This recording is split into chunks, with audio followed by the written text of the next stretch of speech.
Salut à tous et bienvenue sur la chaîne YouTube Geeks.me. Aujourd'hui, vidéo de présentation de la tablette tactile Acer Iconia A1-830. Cette tablette de 7,9 pouces positionnée entrée de gamme, disponible à 169 €, vient tout simplement remplacer l'Iconia A1-810 sortie en milieu d'année 2013. Ce que je vous propose aujourd'hui, c'est qu'on regarde ensemble différents aspects de ce produit, comme le design, l'interface, ainsi que les différents usages possibles. Alors au final, cette petite tablette est-elle un bon investissement? Eh bien nous allons essayer de répondre à cette question dans cette vidéo. C'est parti!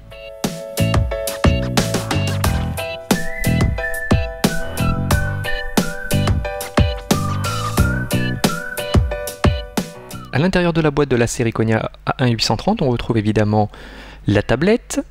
On a aussi un guide utilisateur, un câble USB micro USB pour pouvoir recharger la tablette et faire vos transferts de données, ainsi qu'un adaptateur pour la recharger sur une prise secteur. Première chose qui interpelle quand on découvre cette tablette pour la première fois, c'est sa forte ressemblance avec l'iPad mini. Acer nous propose ici un produit très bien fini, c'est même surprenant puisqu'on n'a absolument pas l'impression d'avoir une tablette entrée de gamme. On retrouve à l'arrière une coque en aluminium, ce qui donne un côté vraiment chic par rapport aux coques plastiques souvent réservées à cette catégorie de produits. On retrouve à l'arrière un capteur photo de 5 mégapixels et sur la partie basse on aperçoit ici les deux haut-parleurs. Sur le dessus on retrouve un microphone, une sortie audio jack 3,5 mm pour brancher vos écouteurs, ainsi qu'une prise micro USB compatible OTG, ce qui vous permettra de brancher par exemple une clé USB.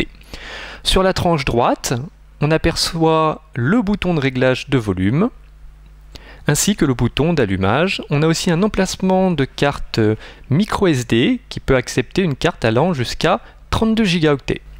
En façade, la tablette bénéficie d'un écran de 7,9 pouces, ce qui se traduit par une diagonale de 20 cm. Sur la partie haute, on aperçoit une caméra frontale de 2 mégapixels. Du point de vue des dimensions, la tablette est très compacte puisqu'elle mesure 20,3 cm sur la longueur, 13,8 cm sur la largeur. Elle est aussi très fine et légère puisqu'elle mesure 8,5 mm du point de vue de l'épaisseur et pèse 375 grammes. La série Iconia A1-830 fonctionne sous le système d'exploitation Android Jelly Bean 4.2.2. Pour information, Acer précise que l'appareil devrait bénéficier d'une mise à jour pour passer à la version Android KitKat 4.4. Concernant l'interface, celle-ci est parfaitement fluide, la navigation est très agréable, aucun ralentissement à noter, c'est tout simplement un sans faute. On retrouve sur ce produit les applications de chez Google, comme la messagerie Gmail, le navigateur web Chrome, le service de messagerie instantanée et de visioconférence Hangout, ou encore le Play Store. Acer a aussi préinstallé ses propres applications multimédia avec photos, musique, vidéo, et on retrouve aussi l'application Doc qui permet de lire, modifier des fichiers de traitement de texte ou encore de tableur. Acer a aussi son service de stockage en ligne Acer Cloud, ainsi que l'application Fichiers à distance qui permet de libérer de l'espace sur sa tablette en permettant d'avoir accès aux fichiers stockés sur votre PC. Du point de vue des caractéristiques techniques, l'appareil est équipé d'un écran IPS de 7,9 pouces d'une définition de 1024 x 768 pixels, au format 4/3. Du point de vue de la qualité de l'écran, l'Iconia A1-830 propose une image correcte avec un bon piqué. On notera aussi qu'il bénéficie d'une très bonne sensibilité, cependant on regrettera quand même des couleurs qui manquent d'intensité et de fidélité, ce qui donne une image un petit peu fade. Du point de vue de l'utilisation, l'écran est très réactif, ce qui permet d'avoir de bonnes sensations et donc une navigation très agréable.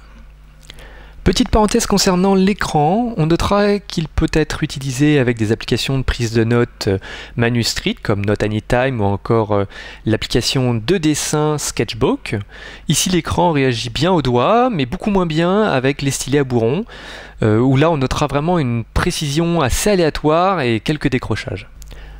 Au niveau composants, le processeur double cœur Intel Atom Z2560 d'une fréquence d'1,6 GHz, couplé au 1 Go de RAM, permet d'obtenir de très bons résultats pour une tablette entrée de gamme, puisqu'on obtient sur l'application de test AnTuTu un score de 18 904 points, ce qui la positionne au-dessus des 13 000 points de l'ancienne Iconia A1-810, et au-dessus aussi d'une par exemple une Asus MemoPad HD7. Par contre, elle se trouve légèrement en dessous de la Google Nexus 7 avec ses 20 700 points.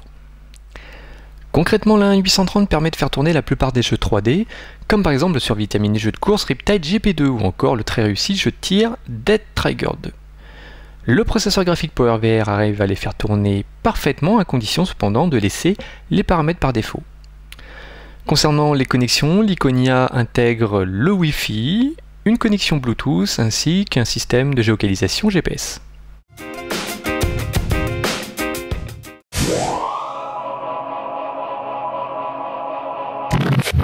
Au final, cette Acer Iconia 1830 est une bonne petite tablette tactile d'entrée de gamme. On notera quand même quelques lacunes, comme des angles de vision un peu limités, une autonomie relativement faible, puisqu'elle ne tiendra que 4 heures en lecture vidéo HD, alors que l'ancienne génération pouvait tenir près de 7 heures. Dernier point négatif, mais dans une moindre mesure, puisqu'une tablette a moins vocation à être utilisée comme appareil photo, et bien ici on retrouve donc un capteur photo de piètre qualité. Maintenant, cette tablette possède aussi beaucoup de points positifs, comme son design et sa finition vraiment très réussie et de qualité premium. Un format 7,9 pouces très compact et toujours aussi sympathique à utiliser pour la navigation web ou encore pour lire des magazines ou lire des livres numériques. On notera aussi des performances tout à fait correctes pour une tablette entrée de gamme et qui permettront de faire tourner les applications ou les jeux sans problème. Dernier point aussi intéressant à noter, la présence d'un lecteur de carte micro SD pour pouvoir augmenter la taille de stockage. Voilà, ce test est désormais terminé, j'espère que cette vidéo vous aura permis de vous faire une petite idée sur les capacités du produit. Si vous avez aimé cette vidéo, n'hésitez pas à la liker et à vous abonner à la chaîne. Pour ma part, je vous retrouve très vite pour d'autres présentations de produits. A très bientôt, ciao ciao.